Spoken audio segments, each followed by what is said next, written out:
दोस्तों, एक business consultant होने के नाते मेरे पास बहुत सारे एंटरप्रेन्योर्स के फ़ोन आते हैं। बहुत सारे एंटरप्रेन्योर्स मेरे ऑफिस विजिट करते हैं अपनी स्टार्टअप रजिस्टर करने के लिए, अपनी कंपनी बनाने के लिए और ये समझने के लिए कि किस मोड से हिंदुस्तान में यानी कि इंडिया में बिजनेस शुरू किया जाए। और एक बिजनेस कंसल्टेंट होने के नाते, एक सर्टिफाइड प्रोफेशनल होने के नाते मैं उन्हें इस बारे में पूरी मदद करता हूं कि किस मोड से आप बिज़नेस शुरू कर सकते हैं। आप प्रोप्राइटरशिप मोड से बिज़नेस शुरू करें, आप पार्टनरशिप से करें, आप एलएलपी बना लें या प्राइवेट लिमिटेड कंपनी बना लें या फिर लिमिटेड कंपनी बना लें या फिर एक ओपीसी के थ्रू अपना बिजनेस करें। यानी कि कौन सा मोड उनके बिजनेस को सूट करता है, उनकी इन्वेस्टमेंट को सूट करता है, उनके एफर्ट्स को सूट करता है। तो हम बैठ करके वर्कआउट करते हैं और ये पता लगाते हैं कि कौन सा सबसे अच्छा मोड है जिससे अगर ये व्यक्ति, ये पर्सन या एंटरप्रेन्योर बिजनेस शुरू करे तो एक्सेल कर सकता है, इसकी स्टार्टअप ग्रो कर सकती है। अब जब तक कंपनी बनाने की बात आती है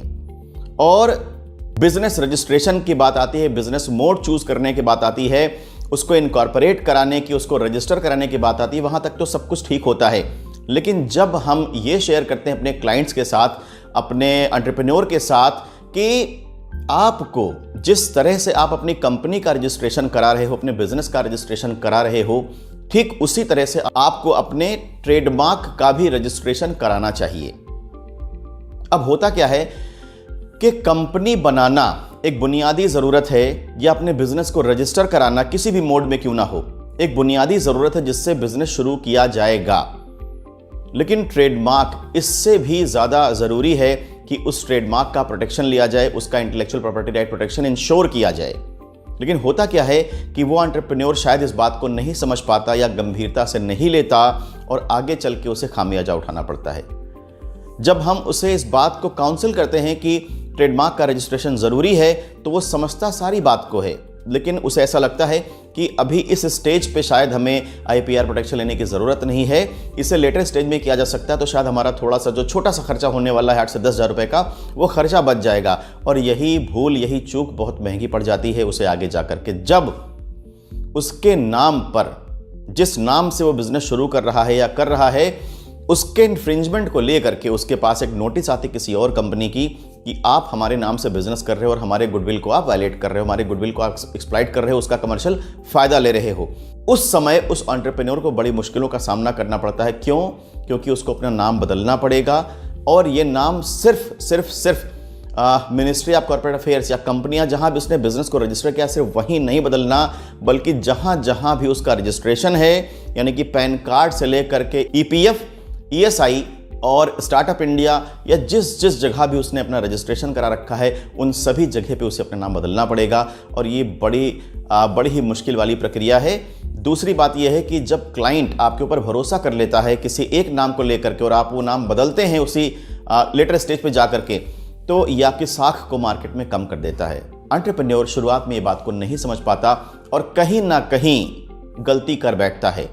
तो अगर आप भी एक एंटरप्रेन्योर हैं, आप भी अपना कोई बिजनेस प्लान कर रहे हैं, मोड डिसाइड कर रहे हैं, तो खबरदार मेरी इस बात को बिल्कुल ध्यान में रखिएगा कि सबसे पहला जो आपको काम करना है वो ये है कि एक ऐसा नाम आपको सेलेक्ट करना है, एक ऐसा नाम आपको चूज करना है, एक ऐसा नाम आपको फाइंड आउट करना है जो एक्सक्लूसिव हो, जिस पर आप सारे राइट्स ले सकें। यानी कि आपकी कंपनी उस नाम से बन जाए, आपका बिजनेस उस नाम से रजिस्टर हो जाए, आपका ट्रेडमार्क भी इंश्योर हो जाए, आपको उसका .com भी मिल जाए और कभी भी उस नाम को इस्तेमाल करने से आपके ऊपर कभी भी कोई ट्रेडमार्क वायलेशन का केस नहीं आए। देखिए, होता क्या है कि जो भी आपकी गुडविल होती है, जो भी आपकी ब्रांड वैल्यू होती है, वो कहीं ना कहीं आपके लोगो से, आपके डिवाइस से, आपके ट्रेडमार्क से या जिसे आप ब्रांड बोलते हैं उससे रिफ्लेक्ट होती है। और एक समय के बाद लोग उस ब्रांड पे ही भरोसा करने लगते हैं, उस लोगो से ही आपकी कंपनी को, आपकी सर्विसेज को पहचानने लगते हैं। आप खुद देखिए, अगर आप नाइकी का सिंबल कहीं भी बना हुआ देखेंगे तो आप समझ जाएंगे कि नाइकी कंपनी का है या एडिडास का है या फिर पेप्सी है या कोका कोला है, आप या थम्स अप है, तो आप सिर्फ लोगो देख करके समझ जाते हैं ये कंपनी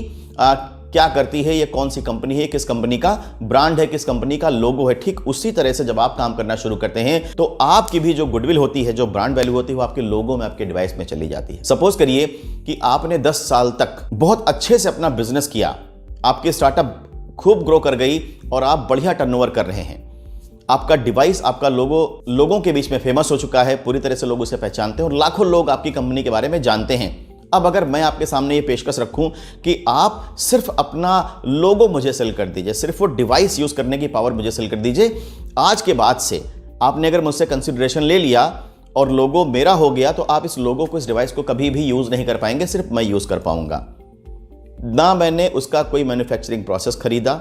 ना मैंने उसकी मैन पावर को इस्तेमाल किया, ना मैंने उसका कोई इंफ्रास्ट्रक्चर लिया, मैंने सिर्फ लोगो खरीद लिया है। अब ये लोगो लगा करके अगर मैं अपनी सर्विसेज या अपने मैं गुड्स को सेल करना शुरू कर दूं,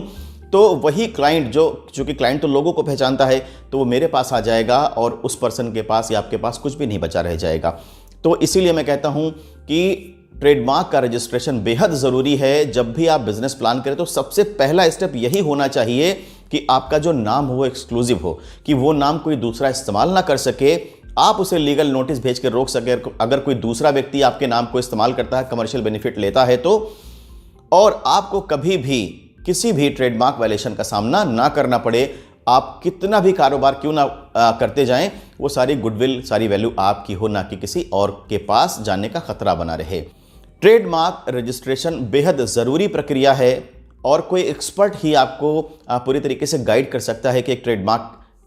कैसे आइडेंटिफाई करें किसी नाम को कि उसका ट्रेडमार्क इंश्योर है, कि एक्सक्लूसिव नाम कैसे निकाल लाएं जो हमारी ट्रेडमार्क गाइडलाइंस को सपोर्ट भी करता हो और आसानी से रजिस्टर भी किया जा सके, जिस पर आप अपना ब्रांड खड़ा कर सकें। तो दोस्तों, नेक्स्ट वीडियो में मैं शेयर करूंगा कि कॉपीराइट क्या होता है और कॉपीराइट प्रोटेक्शन किसे लेना चाहिए, किसे ज़रूरी होता है।